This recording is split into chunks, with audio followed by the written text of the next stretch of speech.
Hello there! Alright, so real quick pre-thoughts because I found something. So basically, if you've been with the channel for a while, you know that it all started with the Ewan McGregor-a-thon, in which I wanted to watch one Ewan McGregor film for every day of the summer of 2020, which worked out pretty perfectly.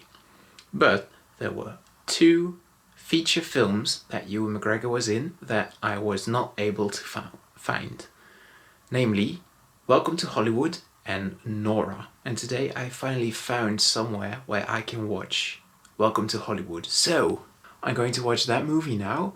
Quick expectations, not many. I skimmed through the movie to see if it worked, and it turned out it's some kind of documentary, which I didn't expect. I thought it was going to be a comedy. Maybe it's a mockumentary, I'm not sure. Also, Ewan McGregor is listed on IMDb as playing himself, so... well, not himself, but Ewan McGregor. So, I don't know, I guess he only has a cameo or something. The movie also doesn't have a really high score on IMDb, so yeah, my expectations aren't too high, but I'm just really excited that I finally found it.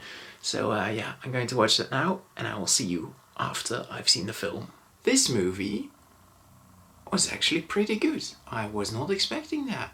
I was right that it was a mockumentary, and apart from The Office, I'm not really familiar with that style, that genre of filmmaking. But I thought this one, in particular, was conceptually really funny. I really liked the concept of following an actor from their first audition to like their Oscar, and then accidentally deciding to follow an actor that's not really good. And I thought the movie had some pretty funny scenes in it. I thought it was engaging. I really liked the actor, Nick Decker, and I thought he was in some pretty funny situations.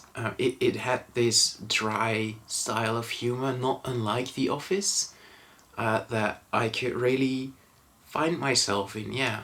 My only slight complaint is the runtime. It's a pretty short movie, all things considered, but I think just the premise isn't strong enough to warrant a 1.5 hour movie. For me, this would have been ideal as like a 45-minute short or something. And I think, given that it is a mockumentary, it could have been, right? But apart from that, yeah, I don't know. I still liked it. I should mention that I watched this movie in a terrible quality. I don't know what ratio it was, but yeah, it wasn't good. It almost looked like it was ripped off a VHS, which, you know, I guess is fine. The big elephant in the room, I guess, is Ewan McGregor, the sole reason that I watched this movie, and just like I feared, he was only in it for like 10 seconds. And I knew that going in. I wasn't expecting anything else, but it's still kind of a bummer, right?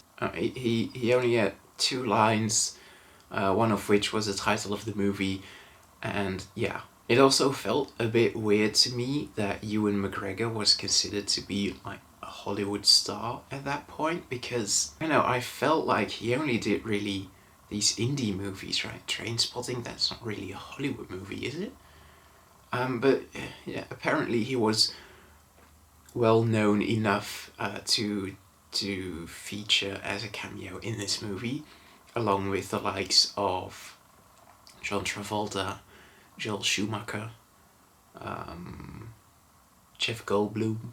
I don't know what else to say, really, except for I like this movie. I kind of get why it has such a low score.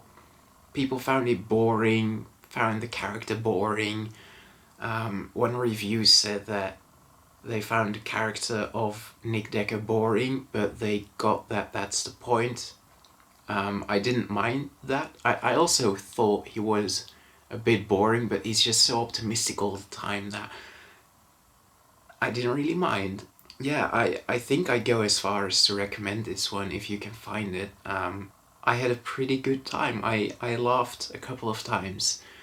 Um, so all in all, I'm giving Welcome to Hollywood a 7 out of 10. And with that, I have only one more movie to go in the Ewan McGregor-a-thon that I also couldn't find last year, which is Nora. So do join me for that if I ever manage to find it, and I will see you then. Goodbye.